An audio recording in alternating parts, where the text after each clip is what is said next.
The evacuation procedure is on hearing the evacuate signal, please carry out the following: exit the building by your nearest safest exit. All visitors report to Assembly Point G, or staff report to their designated assembly point on Woolpack Way car park. Do not leave the assembly point for any reason until told to do so by the incident controller or fire brigade officer. Apologies. So we've got apologies from councillors Martin Watson and councillor Stewart and their substitutes, our councillors Hayfield and Wapples. We also have substitutes from councillor Steve Watson, who's not very well, councillor Ryrie, who's away as well. He's not expecting he's not sure. Okay, I heard anything. Yeah. First. Okay, so welcome Councillor Hayfield and Councillor Wapples. Executive, nice to see you. Item number 3 is disclosable pecuniary and non-pecuniary interests. Not aware of any. There are none. Item 4 is public participation. No questions. Check. Item 5 is the minutes of the meeting of the board held on the 10th of June of this year. Is being circulated. Moved by Councillor Ridley, seconded by Councillor Simmons. All those in favour? Unanimous, thank you. Item number 6 is the Local Government and Social Care Ombudsman Annual Review. So the report advises members of the annual letter from the Local Government and Social Care Ombudsman regarding cases received in the year 2024-25. As the report sets out, nationally councils are seeing more complaints being upheld as a result of changes to the Ombudsman's processes. However, despite this, none of the 7 cases considered by the Ombudsman in respect of this council were upheld last year. This is also despite the overall number of complaints received by the council increasing significantly compared with 2023-24. The report also details the compliments received by the council, which remain at a high level, and so members are asked to note the report and identify any areas that require further consideration. Councillor Ridley. I had a quick look on their website and I couldn't find out how their investigation processes have changed significantly enough to mean that they are investigating or they're looking at a higher quantity. So that was not one of my questions really, was do we know what the processes were? And because I mean that's a significant number in what is the process that it's caught in the net, and as opposed to previously it wasn't. So that was my question. I don't know the official answer. The cynical side of me could be just that they are trying to justify their existence by saying that they're really, really busy. Jared, we haven't any prior knowledge of this other than it's stated in their letter. We haven't been written to specifically to say this is how it's changing, whether they're just this different countries. It's difficult because what's good that we don't know. So yeah, find out, I suppose. Councillor Bell. Thank you. Yeah. So it's really good news from the Ombudsman. I think, well, congratulations. I think you've done well there. On the complaints, it's not just significantly higher than last year; it's significantly higher than any year. And so I did have a look at where the complaints were, table somewhere a bit further down on that. So what's the fundamental reason why it's gone up so much, and what have we learned from those complaints that we'll put in practice so that we can try and reduce them next year?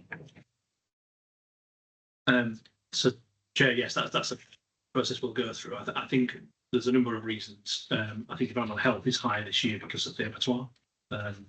It is one decision that we made.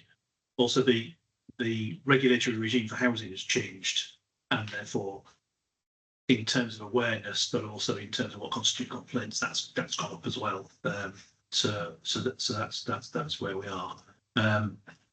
So yeah, those appear to be the bulk items, but you know, we can look through some of those and bring see if we can learn some lessons from if there are any other areas. Can I just come back on that? So beds and beds is also high. And in terms of the housing, if we looked at some of the comments that were made where some of our clients were asked to make comments, there's not many of them. They're a bit shocking, some of them. So I just wonder why, and while I'm just speaking, if you can explain, because what's the request for service? Why is that different from the complaint? Yeah, so we've talked about this a while. I think a number of years ago we sort of separated out, saying, can I have a new bins for it? And that previously has been restrictions that were playing, and it's kind of is depending on what the reason by the bin was done. So the request for service are also useful because sometimes there can be demand management issues, such as your letter wasn't clear enough, you send me that form, or where's the link? So that's kind of the category. There's always a bit of grey area as to when a request for service ultimately will be covered. That's a general. Councillor Clues and then Councillor Simpson. Thank you, Chair. Going back first to the complaints procedure on the website, that was actually put together with the housing team and the housing forum, because we wanted to make it as easy as possible for people to make a complaint. We didn't want it hard for them. And going back to the number of complaints, when we went to the forum with the Ombudsman in Manchester last year, he said that he always gets a bit worried if there's not many complaints, either in the private sector or housing. He says, because it shows that. So when I had a meeting with Angela 3 weeks ago, to go over before we go to the next one, she said it kind of backfired, but she said to her team that any complaint is a complaint. It isn't got to be that the roof's falling in. If somebody says they're coming on a Saturday at 9 o'clock and they don't turn up till the Monday at 1 o'clock, that is still a complaint. So that's a kind of a bit of the way where the complaints have gone. And also, I don't know if anybody else has seen it, but I did screenshot it and send it to Angela. There's now a lady that's popping up on Facebook saying, if you've got any complaints, I can get you money from your local council. So that's another one. But, you know, as I've said, because I'm the one that sees all the complaints that come in, and I meet with Angela at least every month to go through them all, is we both said that if it's complaint, it's complaint. We'd sooner have it that way than people thinking that North Warwickshire Borough Council don't want anybody to complain. Thank you, Chair. Thank you, Councillor Clues. Councillor Simpson. Thank you, Chair. I think this is, as ever, interesting. Quite often it's as interesting for what it doesn't tell us as for what it does. So if I look at the building control service, where we seem to have no complaints, no service requests and no compliments, is that because that is largely outsourced and dealt with elsewhere? And so if that is the case, is that actually zero? And does Lichfield District Council receive those complaints in relation to the service that's provided for North Warwickshire because of the partnership? And we didn't ask. And what I find utterly amazing is almost the bottom line, WCC, which I take as being our county council, and finding they have no complaints. I find a little unlikely. And perhaps I could refer the chief executive to the recent meetings of the Planning and Development Board, and I'm sure he will find it is rather more than zero, although the number of complaints is probably compliments is probably zero. If I may, yes, I populate that column myself, I think, in some areas. In terms of building control, this will be directly to us at the building control service. I don't think we probably do ask them whether there are any complaints regarding services in North Warwickshire for this report. That would be the steering group if it doesn't on that. So yeah, that's where that comes from. And that all makes sense, Chairman. But I think there are complaints and compliments for building control. But as you're aware, I do have significant concerns over the future of that particular operation. But that's a different matter. But I think it is worth noting that there probably are some things which are delivered in our name, where there are complaints and compliments that are just not in this. Councillor Bell. Just follow up on that from Mark, because I can't believe that there were complaints about the hat factory. There's certainly lots of complaints online. Did they just not come through to us? Because I think they probably would come to us because they wouldn't know that it was delivered by somebody else. So I don't think we had any sort of formal complaints. We had lots of queries and we put out statements. But a lot of those comments were on social media, which isn't covered by this. I don't recall formally responding to any complaints about pretending no, I think it was largely. But yeah, again, it's Councillor Simpson's point in terms of this is a snapshot of what this is, not it doesn't cover an area of review around expressing and receiving online. Councillor Barnett. I think there's a lot of what I was going to say, but I mean, when you compare it to last year's figures, they are more than double the previous year's numbers of complaints. And I think the area, I mean, most of the areas we both have been mentioned, but I think I just need to call out the revenue collection, which again is over 100% up on last year. We're looking at what's going on there. I mean, I do accept Councillor Cluse's point that numbers of complaints in and of itself isn't necessarily an indication that something's going wrong, because it may just be that we're collecting the complaints better. But I think we still need to look at those areas and understand, because the numbers that were deemed to be justified, if anything, the percentage has gone up last year. So yeah, we do need to look at those areas. Yeah, we can provide you with some more information. Councillor Hayfield.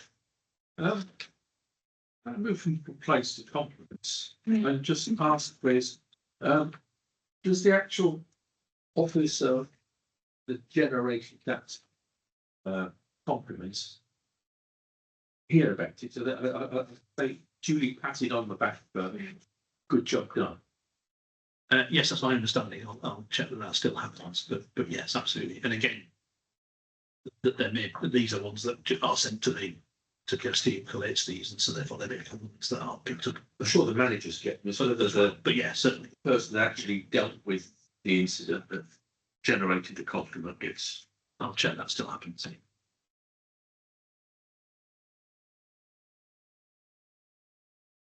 Okay, I don't see anybody else indicating, so I'll move the report be noted from the chair, seconded by Councillor Hayfield. Thank you. All those in favour? It's unanimous. Thank you. Item number 7 is the transformation team updates. This report provides the board with an update on the work of the transformation team, which shows how the work of the team newly created in the last council session is progressing and maturing. This includes a more robust framework for the work, particularly around governance, risk and end of project reviews. Section 5 of the report highlights some of the major projects undertaken recently, and the appendix details the overall work programme. Councillor Barnett. It's good to see that we've got a reasonable number of staff who are Prince 2 qualified. I just wanted to ask whether we do anything around continuous improvement methodology, or whether there's any plans in that regard, or certifications. Because I mean, Prince project management, that's all about managing how we do it, but continuous improvement is more about it. What are we going to change? And you know, they're two pieces that are complementary and really should get together. Thank you. Trudy. May I? Through you, Chair? Yep. I've got a principles of change qualification, but I'm the only one that does. But I take your point, and I think it's probably something that we should do. I've personally done systems thinking as well, along with a colleague, which is quite an interesting. I did a part degree in it and stuff like that, so it's quite interesting, that methodology. So we tend to pick out bits and bobs, but I think it's certainly something that we need to discuss and move forward with. to adopt consistency really across our projects and process reviews. So, yes, that's something. Councillor Wackles. Thanks, Chair. Just going on from that, actually, and just to expand a little bit, companies I've worked for when I've done contracts, I found the more successful ones are the ones that have employed a project manager that oversees the whole of the projects that are going on so that they can implement them at the right times. I'm just wondering if that's the model that we have here. Smiling, so I'm hoping it is. Evan and I, through you, Chair, again, Evan and I are trying to do that. So Ed manages the transformation team on a day-to-day basis. We work very closely together and we're trying to tighten up on our documentation and governance, and we're sort of trying to look and make sure that we're resourced within the team, we're resourced within the services. You know, we've got funding, we're trying to pull all that together. I mean, the appendice at the back is kind of our sort of, well, it's more yours, isn't it? Our working notes of different projects. So yes, we're working much closely with, you know, heads of service and corporate directors to try and pull all this programme together, and then break it down into the deliverables. So yes, we are trying. Thank you. And learning as we go. Councillor Hayfield. Thank you, Chair. How do we measure the effectiveness of transformation? Good to see it all in place. Yeah. I'm sure you all work very hard, but how do you actually measure the effectiveness of the organisation of transformation? Yeah. Supposed to have an answer. Yes. There's a project. Yes. Project review. Good. Yes. Good. Yes. Well pointed. So everything. Two individual projects at the moment. Yeah. I think it's a valid point. Yeah. As a whole, look at its success. I think generally, I think the close projects box on 7.2 is where we're aiming for there in terms of being very clear at the start what the achievables are up what we're aiming for, and then the lessons learned and quality review at the end to review those. So yeah. Councillor Bell, then Councillor Barney. Follow up really to Colin's point. So yeah, I mean, obviously you're very busy. I can see from this stuff, isn't it? And some of it though, I would question whether it's transformation, some of it's maintenance, to be honest, but then nevertheless it's being done. So it's a considerable resource that you've got in the team. So it would not so much effectiveness, what's the impact? So what's the result of the projects you've done? Has it cost us less? Have we been able to do more work? Have we been able to do it quicker? Have our customers found it more easier to get in touch with us? Whatever that impact is, it's not just that we've produced a project, but what has it done to the organisation? And if we could try and capture that, it would really, I was going to say justify the team. I don't mean it quite in way to, you know, it would show that resource is being well spent on impact. So, you know, that would be great if we could capture that as well. You, Chair. So thank you for that, Councillor Bell. So one of the things that during COVID, the priority of the division, so the transformation team didn't exist then, but the priority of the division was really to get everybody home working. And unfortunately, consequence of that, some of the wheels stopped turning. And since then, we've been playing a bit of catch up, trying to get a lot of our systems supported. And that work, so there's several strands to the transformation team. So that's been the priority to get us to a point where we've got a lot of our systems supported. We're still not there. I have to say, we're still not there. So not only do they upgrade and implement new, they will also look at processes as well. So it's a bit of a journey going on. So once we've got all our systems compliant, that's a massive tick for me, because that reduces our cyber vulnerabilities. So although that's not Evan's team transformation, it's across the division, it's the whole team with IT. So it's a bit of this at the moment. But I mean, we've got in our service plans, we added in the reason why projects would be done, and I need to think now what the 4 elements were. One was a cost reduction in the service or an improvement. One was a system that was end of life. there's 4 elements to it. I can't remember them. Give me a minute. But yeah, there's 4 elements that we would undertake that work. And also, although we are busy and that's our work programme, if you like, we aren't doing, if something, you may notice that we've used the word blocked in that appendices.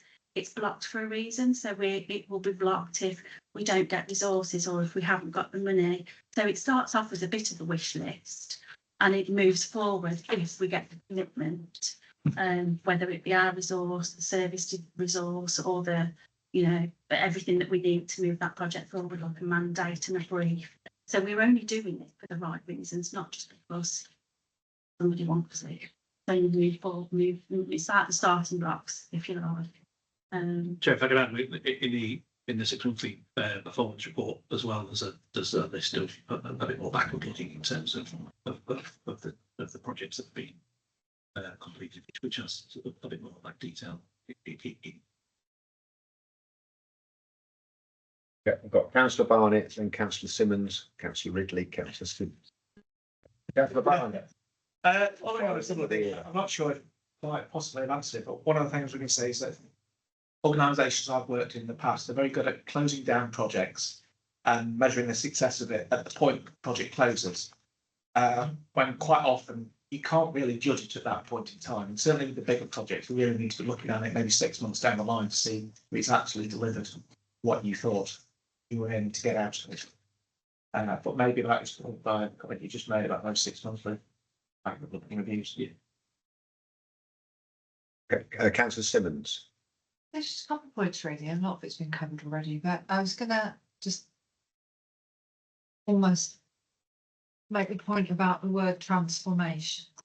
So one of the criticisms in our peer review was that we didn't use the words transformation correctly. And Councillor Bales kind of alluded to that in that a lot of this is maintenance.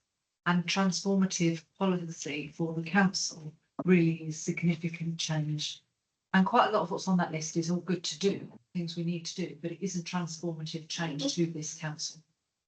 And actually, one of the things I think we need to look at is how we align that with our priorities as an administration and as a council, and actually look at the prioritisation, where you talked about things being blocked, or you talked about, so it's actually how do we unblock some of those things? Is resource in the right place? Actually, is it aligned with our priorities as an organisation? And how do we review and reflect on that and sometimes change that?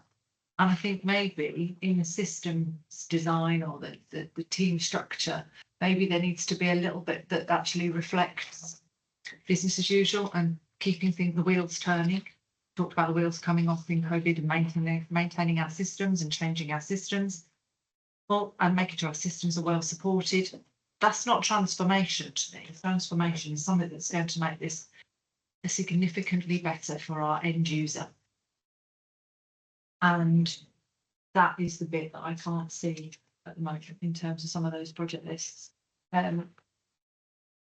And again, but also with the appendix, I'm presuming this is a snapshot of a report and not the complete thing, because obviously there's due dates that are passed, and we don't know whether or not, but they're still in progress. So there is a revised and due dates on there. What mitigations are going to take, as to completion, because they've already missed the deadlines and things like that. So it's got who it's assigned to, but who's the project sponsor?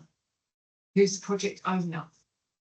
Who and the director is accountable for that, and there's quite a bit missing for me in that information. There you go. That's just me. Okay. Did you want to respond? Is that okay, Yeah. Chair? So we're not, through our documentation, don't get a sponsor. So anybody within the authority could come to Evan and the team and say, oh, I've got an idea, got a suggestion, like to look at this. But if we don't get a sponsor for it, so the senior manager in that team, we won't do it. Else we can just run around looking busy fools, really.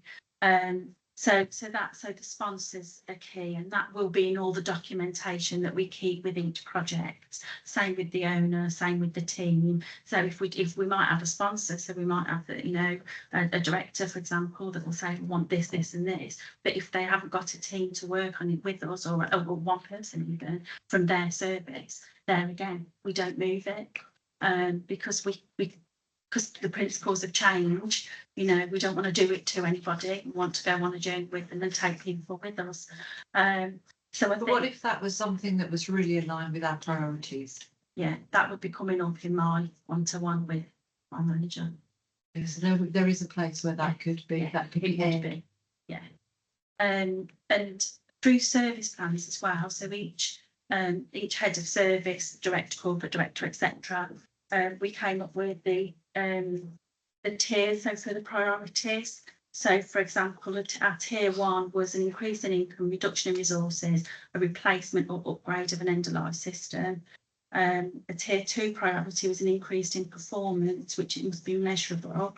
And a tier 3 was an improved customer service. That doesn't mean, by the way, that customer service isn't important. It's just a lower tier, just for us to be able to measure any projects that are coming forward through all the services on their service plans.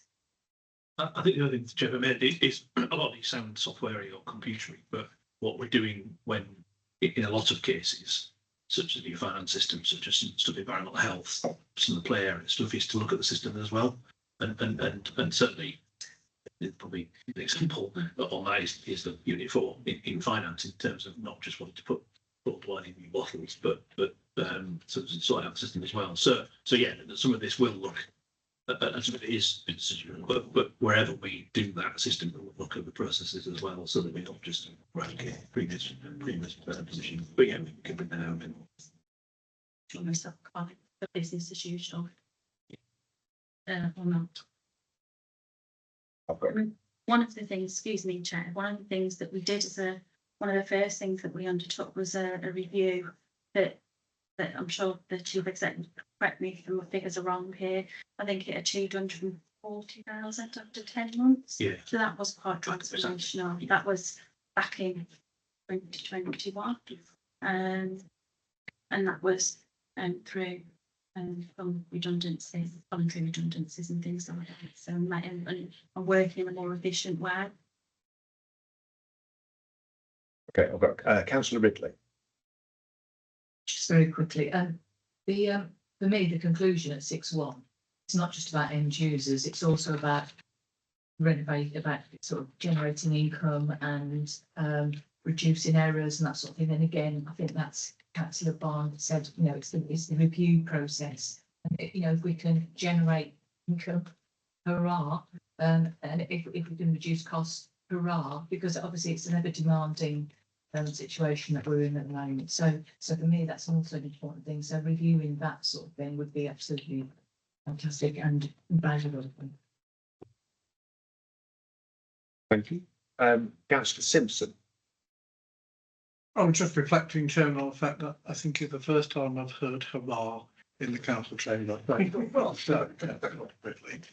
There are two things really in this, because I was looking over the appendix, and I think it may be in progress, but I think it would be helpful for the relevant boards to understand which parts of transformation are within their ambit, because as I was looking through it, there were quite a number that are in planning, and I think it would be helpful for members of the planning board specifically, perfectly happy with the board to have what they need, but for us to see that and understand it. Particularly, I think there was one that I saw, I can't quite remember where it was, but I think it's to do with affordable housing, and the description was essentially understand what Paul needs from planning, and I'm sure that's valuable. It's a two-way street as well, and I think quite often for members in particular to understand more how does all that work together would be very helpful. So if some of this at least could go to planning, that'd be good.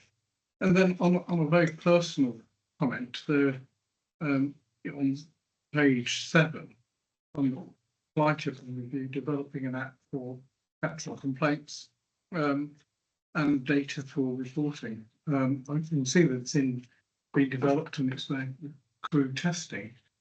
I think the sooner we could bring that out so that members of the public can engage, get that app, and make it easier for them to report accurately where the blight is to begin. You know, I regularly see things from my neighbours and friends who are anxious to report blight tipping. And I think if we could have an app, that would be particularly. So the sooner we can deliver that, the better. Thank you. Just answer. I'm going to disappoint you, I'm afraid. Unfortunately, that app, it is a development that we need to do. That app is sort of a back office app, so it's for the crews to record the clearance information, things like that. It is something that they've identified. We need to make it easier for people to do get a lot of reports of flights. But you want to just follow up on that? I mean, given the early one, we were told it was up to anybody to stick one on the list. Can I now stick me on the list? Excuse me, Councillor Bell. Yeah, it's just following. Understanding was that we were going to get an app that was going to be used, but my primary concern was about collecting bins and things and waste and fly tipping, but also generally for the council to be able to communicate with our residents more effectively both ways. And I thought that was coming out pretty quickly because my understanding is that we're changing the bin collection dates, and that was to come out before that happened.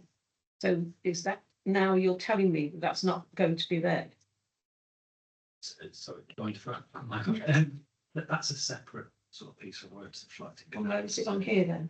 This is cloud. No. So you're not talking about that then initially? We're not talking about but that would be almost the answer to Councillor Simpson's point about how people might use an app to report. So that would basically be moving the reporting from the website from it into an app. So sorry, I can't find it now quickly, but when is that going to be finished? At the moment, it's in progress. It's in progress, and we've done a search in the last sort of review, not just the reviews. So we're just awaiting using the purchase order and then awaiting the lead time from the supplier. So when is it likely to be there? It's a 2 lead time supplier, and it's a 6 to 8 week implement. So it's not going to be there in time for the waste. It's also then another year to build the audience and the app, but make it a useful communication tool as well. So It needs to change it to the brand. No, it won't start to change to the rounds, but the whole point was that we wanted this app so that people would know what days their bin was being collected easily. And that would have been a fantastic thing to say to people, and it would have driven it out there as well to do it at the same time, at least. That's not going to happen. But they can do that on the website, which has access from their phone as well. Yeah, so it's not the same. No.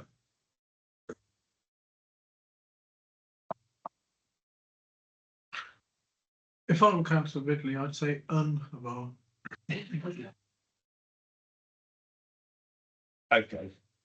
So, well, let's think about and lots to action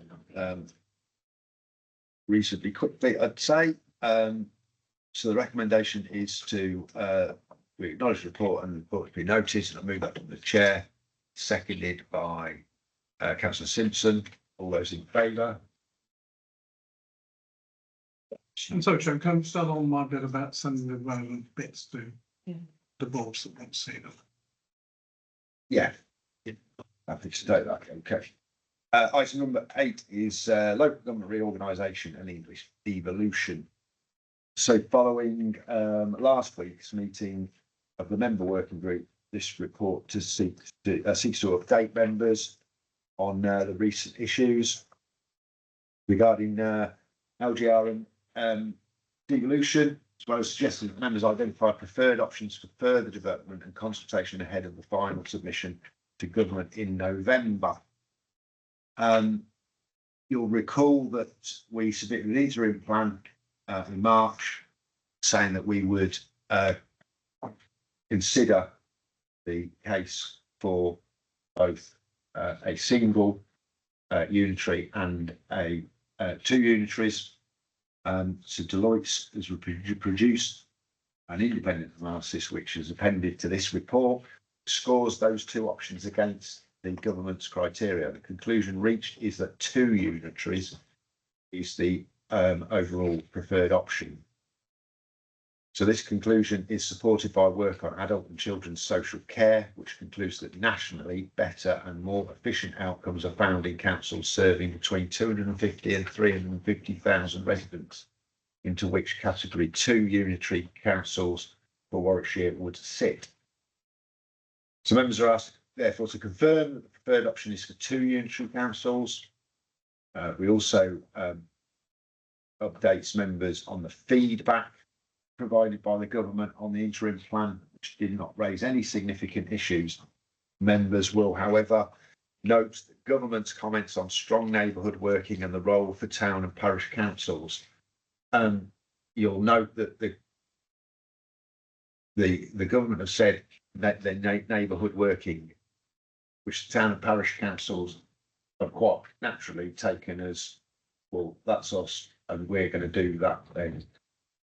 And how we're going to do it, although the government in the letter were quite defamatory of town and parish councils, saying that they're probably not the vehicle to do the neighbourhood, strong neighbourhood working. So it's a little bit ambiguous to say the least. But the English devolution, which the first reader of that bill went was this week, which makes quite interesting reading. So we're looking at that. So that's coming into legislation. The report also informed members of the Mayor of the West Midlands Combined Authorities' response to whether Warwickshire in whatever form could join the authority, and the response stated that the Mayor is not in favour of this, and the implications for this with regard to which strategic authority our area could join are set out in the report and were discussed last week. So finally, engagement and consultation with the public and other stakeholders is required prior to the November submission. District and borough councils are working on an engagement programme, which, subject to members' decisions this evening, will include promoting a 2 unitary solution for Warwickshire. Clear as mud. Councillor Waffles. I've got 2 comments actually, Chair, if that's all right. First of all, many of you know I'm chair of the parish council, and I would wholeheartedly support a complete look at how that would take on the extra work, because right now I agree that there is no way that that could happen with the current structure. So it wouldn't be a case of, you know, just it becoming the parish council's role. There would be a lot needed to look at how, you know, the structures and, you know, permanent staff and how that all would work anyway. And of course, just to remind people, really, not necessarily in the chambers, but those that are watching, that, you know, the jobs will still need to be done. So if a layer of government goes and others get changed names or whatever, the work still needs to be done. It's just where and how it's going to be. So I think people might need a bit of assurance over that, really.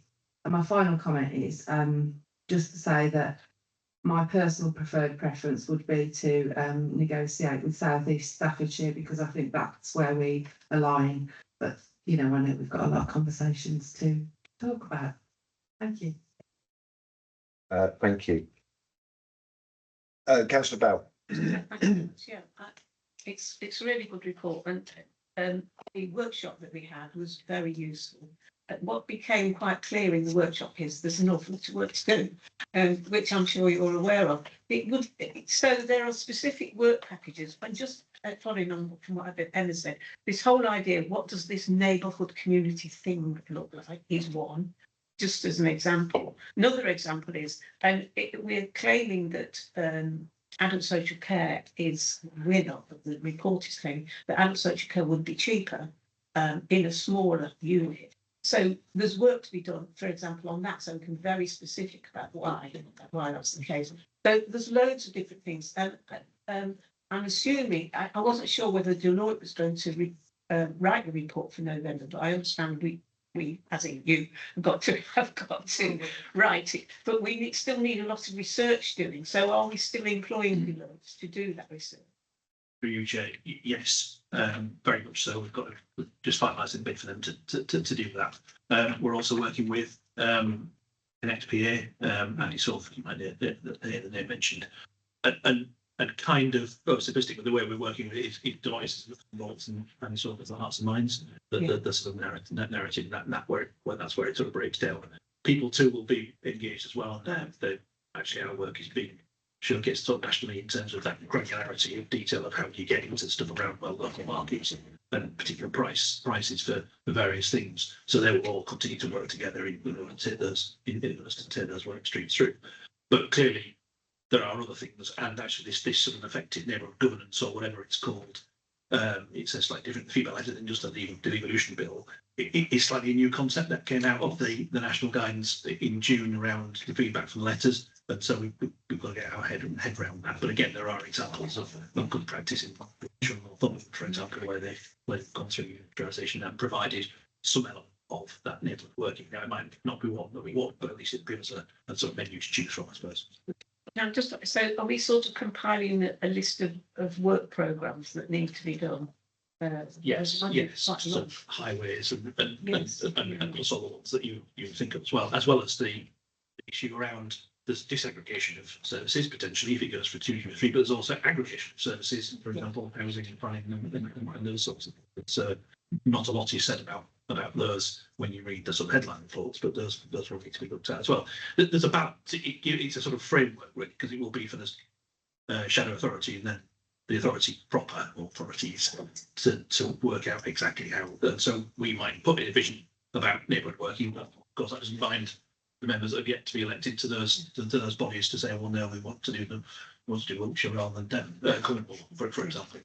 So it's just trying to work out how much detail we go into, but it's about showing it can work and providing pathway for that initial work with the shadow authority. Thank you.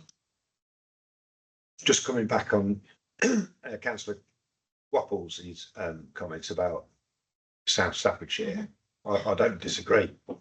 The government does significantly because they've made it all, abundantly clear they're not interested in any cross-border.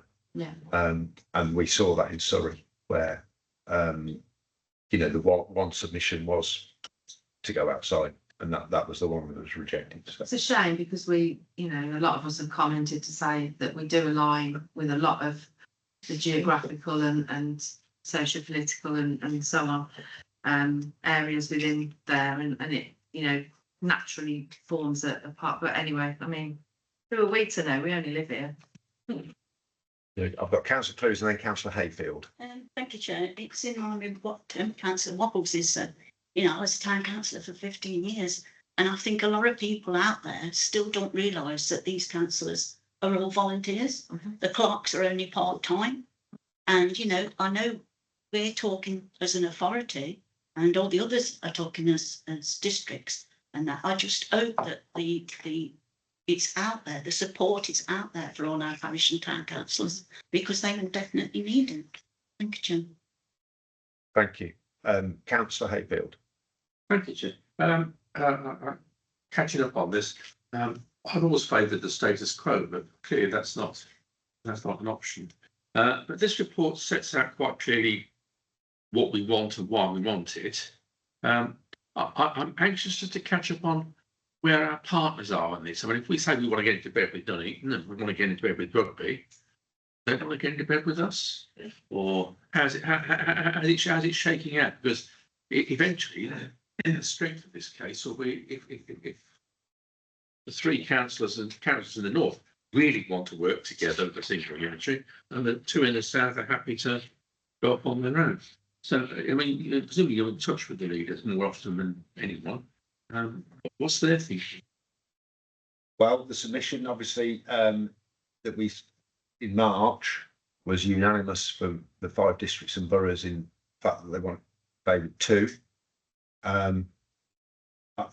Nothing greatly has changed since then, but apart from some of the sort of political makeups of councils, but so I think it's fair to say that it's a little delicate. Some of the the sort of coalitions, if you like. However, right at this moment in time, that's the feeling from the 5 districts and boroughs. Clearly, there's a new administration at the county as well, and they are also establishing their view on LGR. Can I just come back on it, please? One of the difficulties I think we face in North Warwickshire is that we are, under any of the possible solutions, the smallest council. And we need to try and find a way in which our voice can still carry weight when we are by far certainly within the county, we'll be far the smallest. Even within the northern 3, we're also by far the smallest. How are we going to defend our position? By strong and robust conversations, Councillor Hayfield. Can I just add to that? So in terms of formal decision making, so Nuneaton, Bailiff and Stratford have both taken similar reports through and have agreed the 2 option. Warwick will follow shortly. We're not entirely sure when Rugby will be doing similar. So that's where we are at the moment. We talked about this a bit at the working group around. There's a number of things. So the leader and myself are very much involved in all the conversations and leading some of the work streams. One of the things we talked about was looking at sort of post UKSBF, using that framework of great the good, if that's the right phrase, to sort of do a revamped community partnership, so that we've got that cohort of people who will speak for North Warwickshire and will expect to be spoken to about North Warwickshire going forward. So we'll certainly have that for 27 and 28. And the other issues around developing our staff, because I'm as keen to make sure that we get our fair share and possibly more of our staff into those new authorities, so that there are people making decisions in that space. You know, when North Warwickshire is lived and breathed, those conversations. So I think those are our 3 sort of strategic aims really around trying to make sure that the distinct nature of North Warwickshire isn't forgotten if it goes into a bigger authority. Councillor Ridley. It's always delicate when money's involved. Obviously, you look at us, we've got nearly 14 million surplus, haven't we? There are other councils that aren't sitting quite so pretty. And this nearly 14 million belongs to North Warwickshire and the people that live here. So that would be my issue. Delicate issue, obviously, and something that will need handling. It's next one.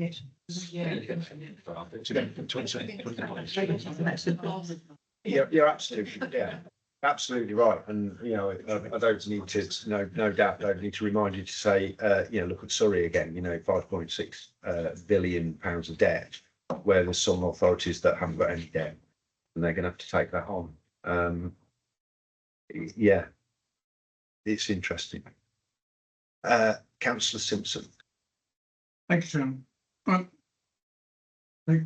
Looking to Councillor Ridley's point of view, you've only got to look at the vast number of swimming pools authorities that in the early 1970s as part of their response to the reorganisation in 1974.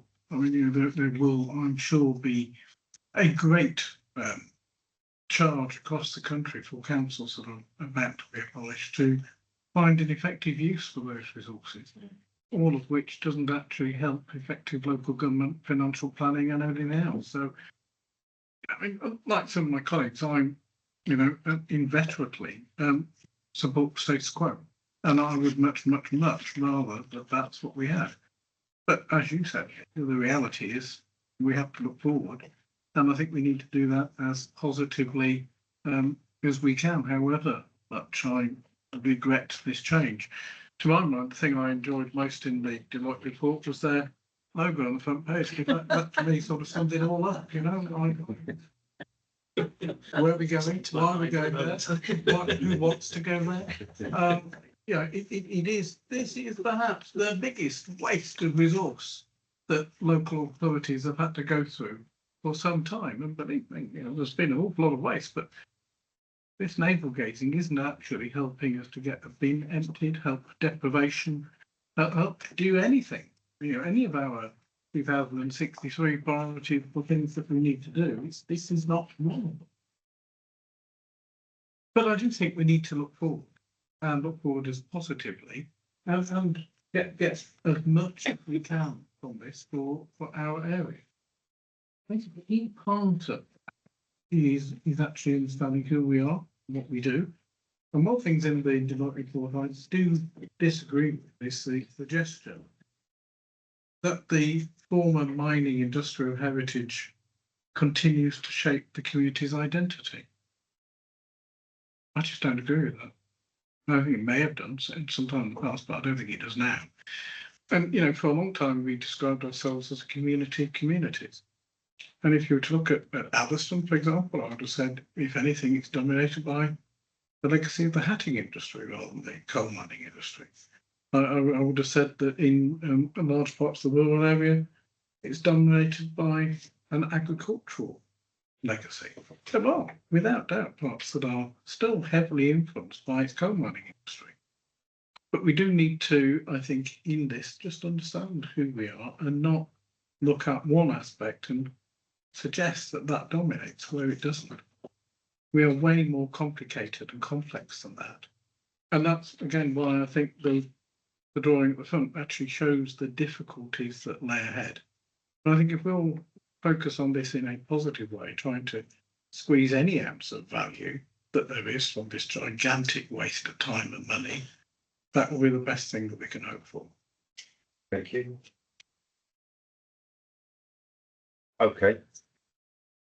So let's see any other comments. So we are voting, so we're in favour of continuing down the 2 unitary options and the option, and then we will engage with stakeholders, etc., to consult. So that's the proposal, which I'll move, seconded by, thank you, Councillor Waffles. All those in favour? Thank you, that is unanimous. Item number 9 is the whistleblowing policy. Council is reviewing a number of governance related policies. At previous meetings of this board have considered a number of such policies. This report asks members to adopt a revised whistleblowing policy. Whistleblowing is an important element of our governance arrangements and provides a formal process by which employees, contractors and other stakeholders can raise concerns about probity and accountability within the council. Councillor Waffles and then Councillor Hughes. Thank you, Chair. I welcome these sort of policies being reviewed. Being from a profession that actually has recognised the need to mandate whistleblowing now as part of our registration, it sort of has drawn me to the question. I noticed that we've got the anonymity area that we can use, but my couple of questions really is, first of all, how are we going to encourage, and it's a bit slightly rhetorical, but I'm hoping there is an answer because I know that it's difficult, but how are we going to encourage the staff to whistleblow and understand that that's without consequence and only with support? And my other point really is, as I mentioned before, as a registrant for the NMC, if I'm caught not whistleblowing, I can actually be taken to my registration body and, taken to task on that. Is there any consequence if the same was to happen in the council? I'm not saying you go to a registration body, but what are the consequences if they're found not to have whistleblown when they could have? So 2 things there. Thank you. Thank you. Chair, if I may, there may be some professional requirements, but not generally. However, we made safeguarding, for example, of people's employment. So therefore, that there may be consequences in terms of people not following those policies, but no, not jail. There isn't that jail thing. There isn't medical services. Some practices come in. Councillor Clues. Thanks, Chair. A few points, which is a bit, unless it's just me that's a bit confused.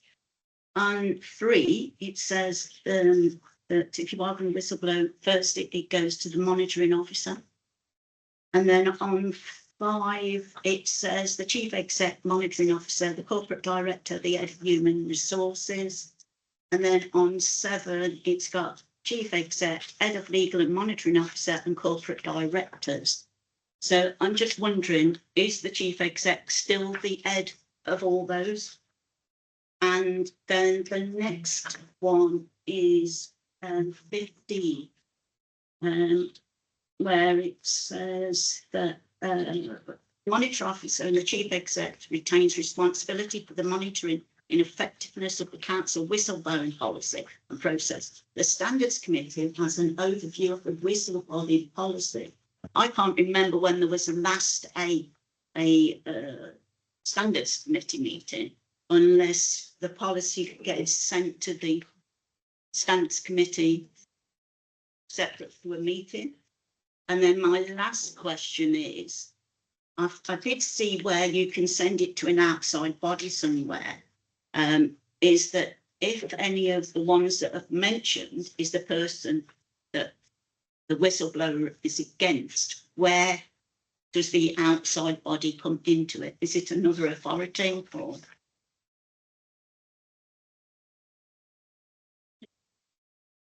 Through you, Chair. The monitor officer will have responsibility for the whole process and takes responsibility of the whistleblowing.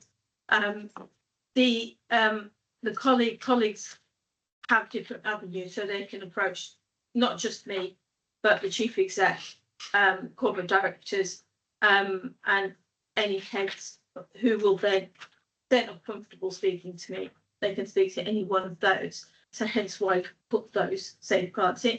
If the whistleblowing is against any one of us, yes, any one of us, then they can go to the outside body as a confidential reporting. So that's where the outside body, the PIDOS, comes in force, where they can follow procedures and then go through there. There is another company called SafeCall that I know retail companies go through, and then they make contact with the retail companies. So PIDA is also part of that. That answers the question. Can I just come back on that, Chair? So has the standards committee had any involvement in this new policy at all? No. Okay, thank you. Okay, Councillor Simpson and Councillor Hayfield. Thank you. No, I completely agree with what Councillor Bruce was saying. To me, and the part that I was, having read through it, I'd like to see a bit more on section 6, whistleblowing by members of the public. Because in the whole, that's like 5.5 lines. And given the nature of our organisation, I think there will, inevitably, this has to be largely focused on the protection of employees and colleagues within the council. But I'd like to, us to be really quite clear that if people have information, even if they're not employees, we really do want to hear and understand that. And perhaps it's just me, but the way I've read the short amount of words there are in section 6, is saying that you can do, but you're not protected. And actually, I don't think that's really what we need to say. I think we are really encouraging people to share what they know, and the extension, the protection that we can give will be allowed. Because it just simply says, unlike disclosures made by employees, protection under the PIDA law does not extend to disclosures made by members of the public. I think we should be doing whatever we can to protect whistleblowers in whatever form they are, if it is to our advantage, and it's always to our advantage. So I'd like to look at that bit again, see what else we can do and how we can bolster it. Chair, Members of the public are protected through our complaints policies. So the whistleblowing policy only applies to employees, and the Public Interest Disclosure Act is for whistleblowing law, and it is designed to encourage employees to whistleblow, whereas members of the public are covered under complaints procedure and policy. Well, delighted to hear that, Chairman, but I think that we need to amend section 6 because it makes it look like that's not the case. Just to add to that, I think it has been said that this particular act is about protecting employees and other people, so they don't get any comeback in terms of their employment or their status within the council. And so that's why it doesn't apply to employees. But yes, we could probably add the various routes in which the public, as mentioned, money laundering and various other things, we could, make some request that we'll go to the police or take that further. So yeah, it's not about we don't want complaints. It's just that the public isn't caught by this protection because it's really generally related to employment or work for the council. All that is great. We're generally delighted to hear that, but I think some sort of informative, because if someone read this in isolation, as I wouldn't get that view.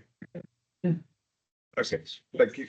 Councillor Hayfield and then Councillor Simmons.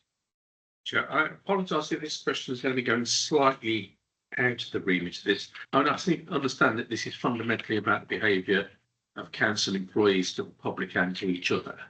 That's fundamentally.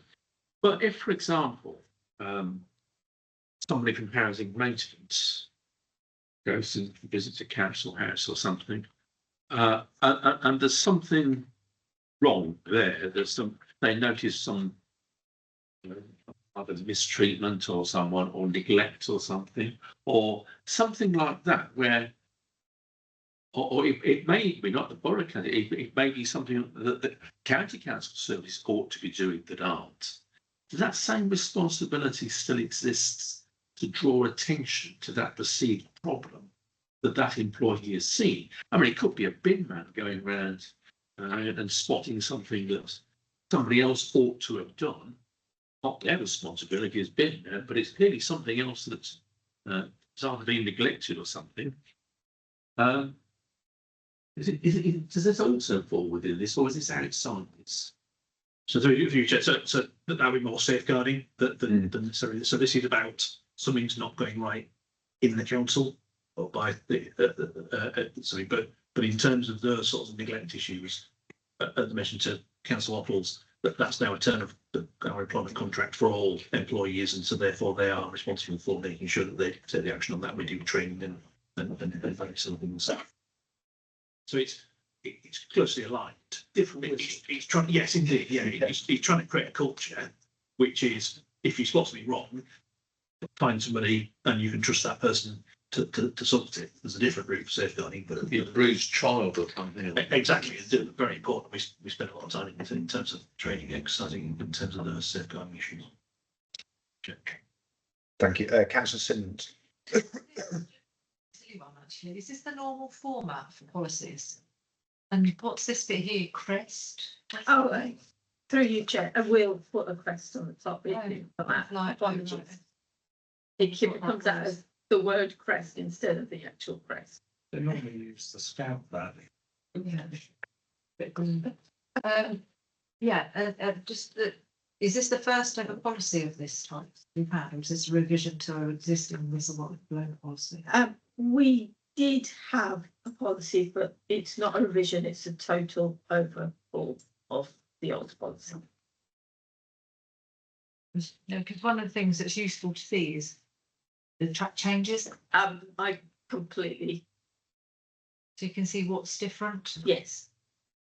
I did try and do that, but then make a mess because I, through you, Chair, completely annihilated previous one. So then, what is different then? So you can tell us then what's different. It's more it's more in detail on what process is and who to go to and exactly what legislation it follows. Whereas if it was covered briefly previously, I can't remember exactly what was in the past, but I looked at it, didn't think it was fit for purpose and changed it. And does then it link to and reference other policies? So as we've talked about, other policies that might sit with that. Normally when you see a policy, it would have like, it's supported in other ways by these policies or it's version control table. There will be a version control table at the bottom, that will be new policy, version control. I just didn't do this on this one. And my other, so it's a real draft then. So my other question, and it might not be appropriate, is say for argument's sake, the whistleblowing was against the chief executive. Is there an opportunity, would there be an occasion where the leader is part of that process? Because there's none of that within that. We talk about outside bodies, Yes, but you don't talk about the leader. through you, Chair, I can add that in. It might not be appropriate. It might be something that needs discussion, but or someone in the senior team. But it might not. They might not feel that they can go to the chief executive. Actually, there is a leader of whatever political persuasion there is at that time. But there's always a leader, isn't there? That actually can form part of that process, and that doesn't seem to have been considered. So, no, I do apologise, through you, Chair, I can add that in. Thanks. Okay. So the recommendation is to approve and formally adopt the whistleblowing policy. So I move that from the chair, subject to the amendments that we've talked I was about. going to say not in its current form. With those amendments. Or do we want it to come back? I can bring it back through. Let's bring it back to the next. Yeah. Next I can board. bring it back to. Okay. So we're going to